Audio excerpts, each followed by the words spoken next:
Добар ден, дневник на К3.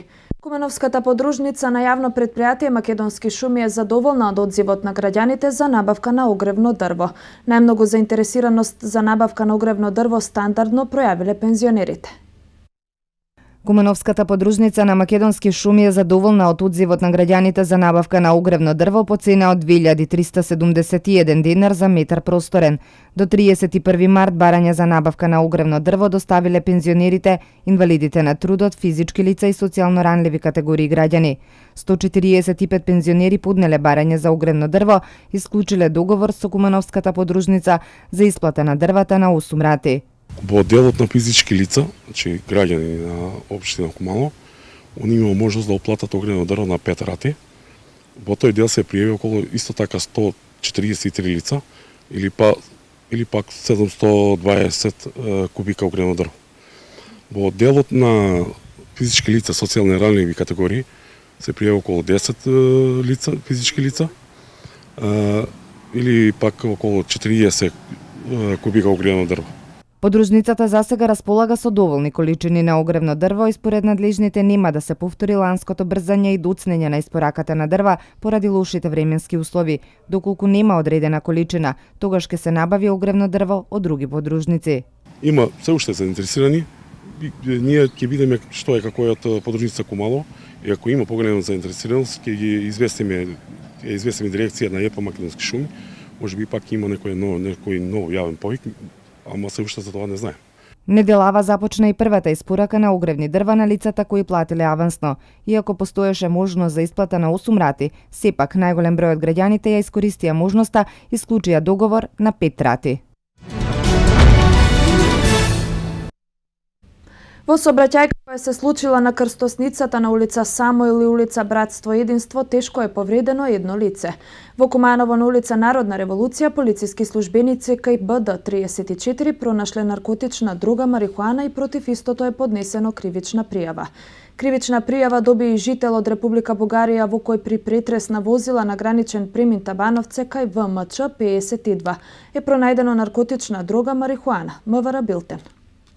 На 18 април 2016 година, околу 20 часот и 45 минути во Куманово, на крстосницата од улица Самел и улица Братство Единство, се случила сообраќајна незгода во која патничко моторно возило Джип Чироки со кумановски регистарски ознаки, управувано од АК-34 од Куманово, удрило во велосипед Херкулес, управуван од ШР-65 од Куманово. Во незгодата со тешки телесни повреди се здобил ШР, кој по укажаната лекарска помош во Општа болница Куманово бил препратен во ургентен центар Скопје. Увид на местото на настанот извршила екипа од СВР Куманово. СВР Куманово поднесе кривична пријава против БД-34 од Куманово поради постоење основи на сомнение за сторено кривично дело, неовластено производство и пуштање во промет наркотични дроги, психотропни супстанции и прекурсори. На 19 февруари 2016 година во Куманово на улица Народна револуција полициски службеници извршиле преглед над пријавениот, при што пронашле 0,26 грама наркотична дрога марихуана. Кривична пријава поднесе СВР Куманово против ВМЧ 52 од Република Бугарија поради постоење основи на сомнение за сторено кривично дело, неовластено производство и пуштање во промет наркотични дроги, психотропни супстанции и прекурсори. На 14 април 2016 година во 23 часот и 30 минути на граничен премин Табановце, полициски службеници извршиле преглед на патничко возило, управувано од пријавениот, при што е пронајдено 19.704 грама наркотична дрога марихуана. Општина Куманово јавно предпријатие Чистота и зеленило и Пакомак склучија договор со кој се обврзуваат за собирање и селекција на амбалажниот отпад во Куманово. Договорот е 4 годишен, на годинава Пакомак ќе додели 40 контейнери за стакло, хартија и пластика. Општина Куманово, комуналното предпријатие Чистота и зеленило и Пакомак денеска подпишаа договор за собирање и селекција на отпад. Во овој 4 годишен договор предвидено е да се постават 600 контейнери во Куманово. Првата година Пакомак ќе подели 40 контейнери за стакло, пластика и хартија во централното градско подрачје. Суштината на овој трипартитен договор е да ги прво намалиме количините на отпад, со селекција на отпад добиваме прво заштита животна средина, бидејќи на тој начин ги враќаме во сировините во употреба, а се намалува габаритот на отпадот и на тој начин ја заштитуваме животната средина. Во Куманово се собираат 50.000 тони отпад, од кои 10.000 тони амбалажен. Бенефит освен граѓаните ќе има и чистота и зеленило, која ќе може да го продава отпадот и да оствари приход. Заедно со Општина Куманово ќе направиме и одредена кампања меѓу граѓаните за подигање на свеста, значи да ги едуцираме каде, во која канта што да фрлат. Комуналното предпријатие сукцесивно ќе ги поставува контејнерите, првин во центарот, потоа во приградските населби и на крај во силата. Оперативното менаџирање ќе биде под нивна надлежност. Сите овие работи оперативно ќе ги изврши јавно предпријатие Чистота и зеленило, од поставување до оперативно изнесување и депонирање на смет на депонија, до лицитација каде што отпадот ќе биде материјално ќе биде продаван и материјален бенефит ќе има јавно предпријатие Чистота и зеленило. Во рамките на договорот и едукацијата, денеска пристигна и екоавтобус во Куманово, во кој основците од Крстем и Сирков се едуцираа за процесот на селекција на отпадот. Започна активностите за подготовка за асфалтирање на улицата Илинденска во Крива Паланка.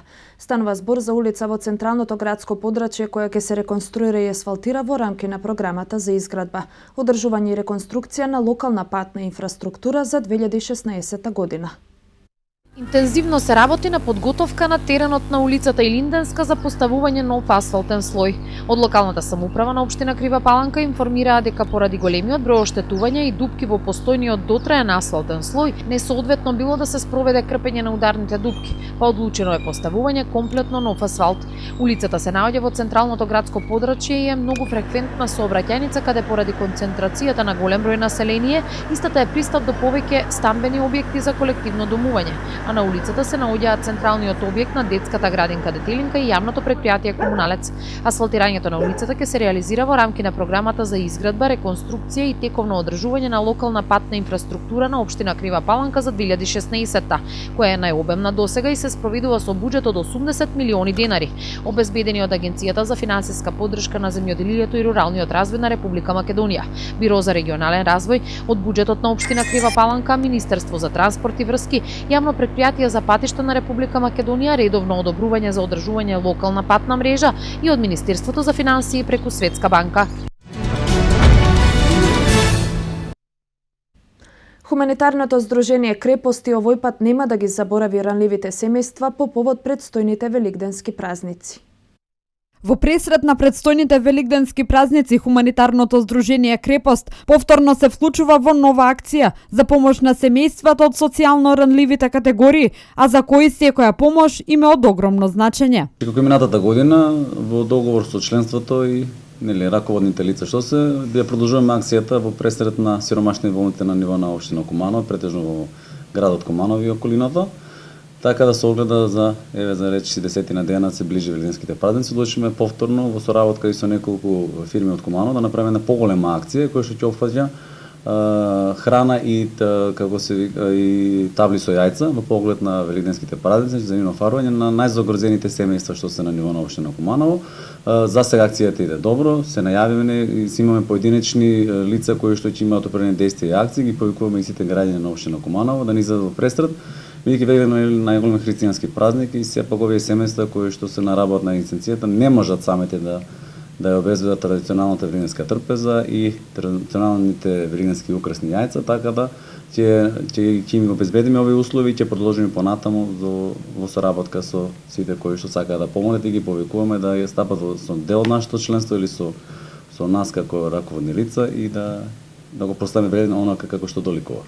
Бројот на семејства од ранлива категорија во Куманово од ден на ден се повеќе се зголемува. Во моментов станува збор за околу 50 на загрозени семејства. Некој застанува на нозете и излегува да кажем на таа загрозена листа на семејства, што е добро, значи наоѓаат работа, се стануваат на нозете, се благодарни, а некои имаат се работо неспособни и со трајни психофизички нарушувања на здравјето и тие се постојано на нашата листа. Нашиот скромен буџет понекогаш не може секој месец сите 50 на семејства да ги задоволиме, меѓутоа правиме према степенот на загрозување, на сите да ни зададеме представа, ако не овој месец, барем наредниот да ги опфатиме сите семејства. Граѓаните стануваат свесни за луѓето што живеат во Македонија, особено во Куманово, ги гледаме на улиците, дел од нив се просветци, дел одат во сред зима со папучи, без гардероба, Ние обезбедуваме оно колку што можеме во основа на нашиот скромен буџет, меѓутоа сметам дека Куманова треба уште посвесно да не врти глава кога ќе види овие лица. Ако не може лично, значи ако им е неумешно или не знаат како да им пристапат, може лично или преку крепост или преку некое трето лице, значи верувајте се работи за семејства кои живеат од 7 до 10 лица во една соба, спијат на сунгери, на земја, немаат основни услови, немаат струја, немаат вода, така да кога ќе ги видите, а сите сме свесни што поседуваме дома, што имаме дома и во каков благодат функционираме, да не вртиме глава и да не ги затвореме очите на овој проблем кој што е проблем на Куманова, стои на сите нас. Здруженијето Крепост постои од октомври 2014 година и од ден на ден се повеќе се зголемува бројката на нивните членови. Според нив, кај кумановци се повеќе се крева хуманата свест.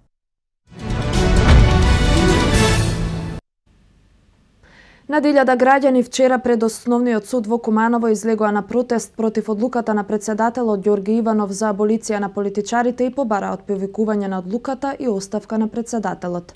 Судот го обезбедуваа мал број на полициски службеници, а истиот помина мирно без инциденти. На протестите беа присутни неколку невладини организации, граѓанското здружение Протестирам, како и членови на СДСМ. По половина час демонстрантите мирно се размина и најавија дека денеска повторно ќе дојдат и ќе го искажат своето незадоволство.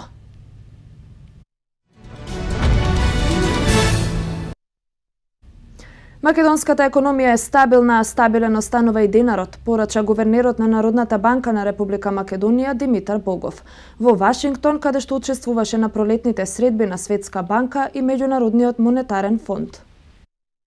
Македонската економија е стабилен, а стабилен останува и денарот, порача гувернерот на Народна банка на Република Македонија Димитар Богов во Вашингтон, каде што учествуваше на пролетните средби на Светската банка и Меѓународниот монетарен фонд. Во изјавата за Македонската радиотелевизија во Вашингтон посочува дека ММФ предвидува дека годинава Македонија ќе има економски раст од 3,6%, но изразува загриженост поради политичките случувања. Во однос на разговорите што ги имавме за македонската економија, ММФ излезе со проекција за економски раст во оваа година 3,6%, што потврдува дека и тие гледаат дека македонската економија има здрав потенцијал за економски раст, но беше искажана загриженост дека најновите политички случувања и несигурност што владеа во Македонија може да го загрози овој потенцијален економски раст, изјави Богов. Гувернерот ги отфрла шпекулациите дека денарот ќе девалвира, додава дека Народна банка има капацитет и може да испорача ценовна стабилност, стабилност на курсот на денарот и на банкарскиот систем. Македонија 19 години има стабилен курс на денарот. Во овие 19 години бевме соочени со многу поголеми предизвици од овие сега, така што укажавме дека Народна банка има капацитети и може да испорача ценовна стабилност, стабилност на курсот на денарот и сигурност на банкарскиот систем, така што не треба да има загриженост околу не треба да се верува на шпекулациите. Инфлацијата во Македонија останува многу ниска, курсот на денарот останува стабилен, банките остануваат најсигурно место за штедење, истакна гувернерот Димитар Богов.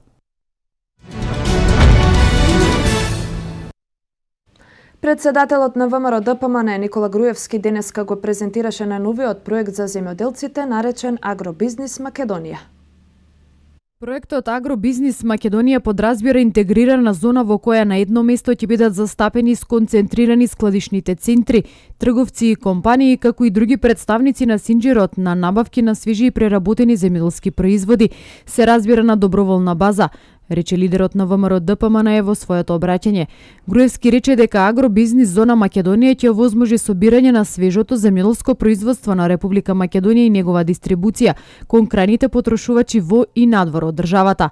Главни бизнис активности што ќе се нудат во агробизнис зоната ќе бидат калибирање, пакување и разладување, определување на цената на берза, утовари, дистрибуција и се разбира купопродажба. Македонија ќе добие интегриран систем на земјоделското производство што ќе го намали бројот на учесници во синџирот на набавки, а со самото тоа ќе овозможи и поволна цена за земјоделските производи, но и механизам за воспоставување на фер цена и амортизација на ценовните шокови во период на пазарни вишоци, потенцираше Груевски. Од суштинска важност е што на едно место, рече тој, ќе се разберат производителите и купувачите во поголем број, а со тоа се зголемува и потенцијалот за достигнување на конкурентни пазарни цени.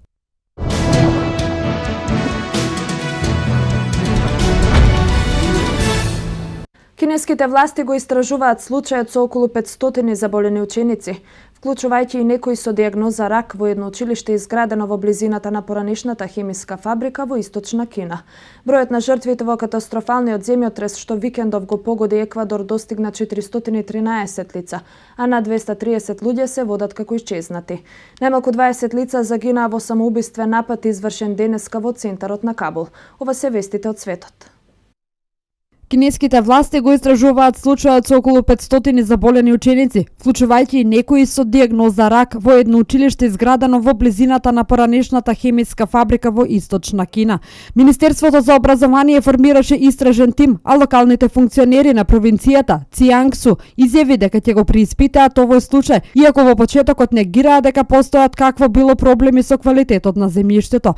Кина има повеќе афери во областа на јавното здравје. Минатата недела 100 функционери се казнати поради продавање на неисправни вакцини за деца. Бројот на жртвите во катастрофалниот земјотрес, што викендов го погоди Еквадор, достигна 413 лица, а над 230 луѓе се водат како исчезнати, соопштија синоќа властите во Кито. Спасувачките екипи извлекоа 5 мина преживеани од потурнатините во провинцијата Манаби, речиси 2 дена по земјотресот. Расчистувањето на урнатините продолжуваат. Во потресот се повредени повеќе од 2000 лица. Еквадорскиот претседател ги посети градовите Портовиехо и Манта, изразувајќи загриженост дека бројот на загинатите ќе се зголеми и тоа значително, а обновувањето ќе изнесува милиарди долари и тоа тешко ќе се одрази врз економијата. Земјотрес со интензитет од 7,8 степени според Рихтеровата скала го погоди Еквадор во ноќта меѓу сабота и недела, разурнувајќи при тоа домови и хотели долж Тихоокеанскиот брег, кој е многу популарен меѓу туристите, а неколку градови се речиси целосно срамнети со земја. Најмалку 20 лица загинаа во самоубиствен напад извршен денеска во центарот на Кабул. Самоубиствениот напад бил извршен со автомобил бомба во близина на седиштето на Националната управа за безбедност, Министерството за одбрана и амбасадата на САД. Председателската палата е на неколку стотина метри од местото на експлозијата. Најмалку 15 вработени од Националната управа за безбедност се меѓу убиените. Афганистанското министерство за здравство соопшти за речиси 161 ранет. Одговорноста за нападот ја презедоа талибанците, кои неодамна објавија дека ја почнуваат традиционалната пролетна офанзива. Денешниот напад е првиот напад во Кабул од почетокот на офанзивата.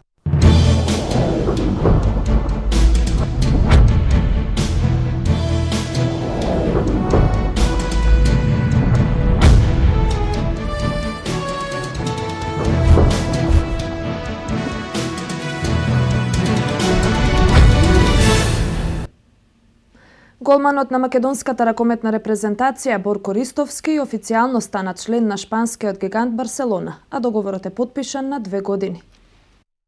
Борко Ристовски во наредните 2 години ќе го чува голот на Барселона. Големиот трансфер на македонскиот голман доби официјална потврда и од каталонскиот тим и од неговиот актуелен клуб Рајнекер Левен. Ристовски за време на викендот престојуваше во Барселона и ги финализираше деталите од договорот, а трансферот беше официјализиран и од раководството на Барселона. Македонскиот голман на голот на Барселона ќе застане од наредната сезона како замене за Даниел Шарич, кој го напушта каталонскиот тим и се сели во Катар. Ристовски на голот на Барселона ќе дели минутажа со шпанскиот репрезентативец Гонзало Перес де Варгас. Со реализацијата на овој трансфер, Борко Ристовски прв пат во клубската кариера ќе игра заедно со својот колега од репрезентацијата Кирил Лазаров, а Македонија за прв пат во историјата ќе има двајца ракометари во најтрофејниот клуб.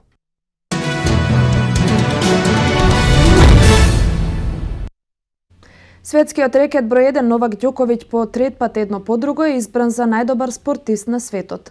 Кошаркарите на ЦСКА се првиот учесник на завршниот Final Four, откако ја елиминираа Црвена звезда. Во англиската премиер лига станува интересна трката помеѓу екипите на Лестер и Тотенхем. Меѓународен спорт. Српскиот тенисер Новак Ѓоковиќ по трет пат ја прогласи за најдобар спортист на светот. Тој ја доби повторно наградата Лауреус на Спортската академија за најдобар спортист во 2015 година. Ѓоковиќ претходно ова признание го доби во 2012 во 2014 година, а сега се изравни со славниот атлетичар од Јамајка Усеин Болт. Србинот наградата ја доби на церемонијата во Берлин во конкуренција за престижното признание беа и Луис Хамилтон, Лионел Меси, Усеин Болт, Стеф Кари и Џордан Сплит. На свеченоста во Белини присуствуваа бројни легенди на светскиот спорт, меѓу кои Алесандро Дел Пиеро, Фабио Капело, Јоаким Лев, Ники Лауда, Нико Росберг, Катарина Вит, Рут Гулит, Штефан Кречмар, Мика Хакинен, Раул Гонзалес и други.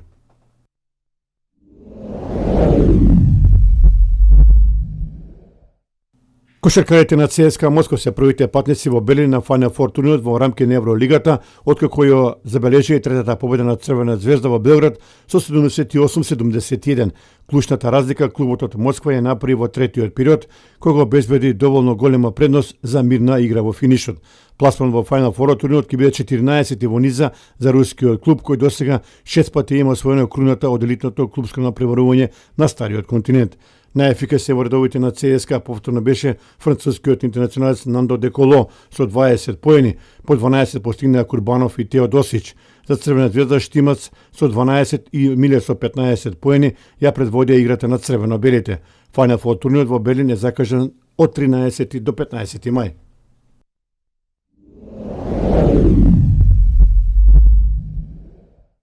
Тотенхем не се откажува така лесно од битката за титулата со Лестер во премиер лигата. По победливата победа од 4-0 на гостувањето против Стоук дојде на 5 бода за останување на 4 кола пред крајот на сезоната. Без никакви проблеми фудбалерите на Тотенхем стигнаа до триумфот, најувајќи го уште во 9-та минута со голот на Кейн. Другите 3 поголоци беа во второто полувреме. Најпрвен Деле Али во 6 и 7-та минута зголеми на 2-0, потоа во 71-та минута втор погодок постигна Кейн, а точка на овој направа стали Деле Али во 82-та минута, кога уште не се запиша во листа на стрелците. По овој триумф Тотенхем сега има 68 бода, 5 помалку од Лестер, по 34 одиграни кола.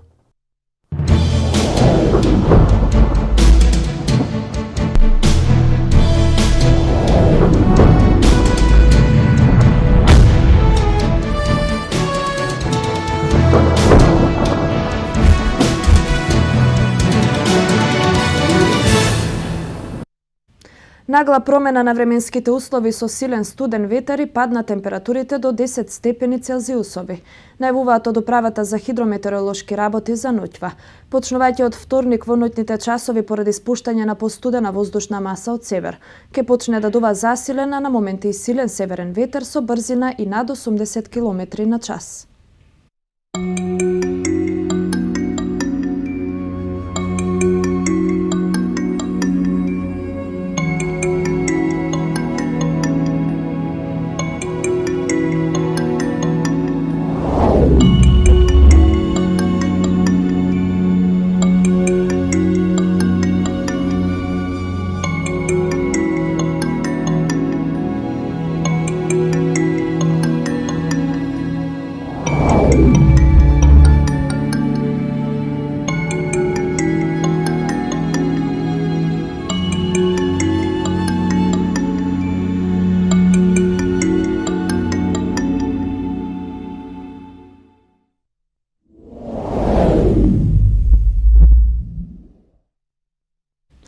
Тука го завршуваме овој информативен блок. Ви благодарам што не следевте. Довидување.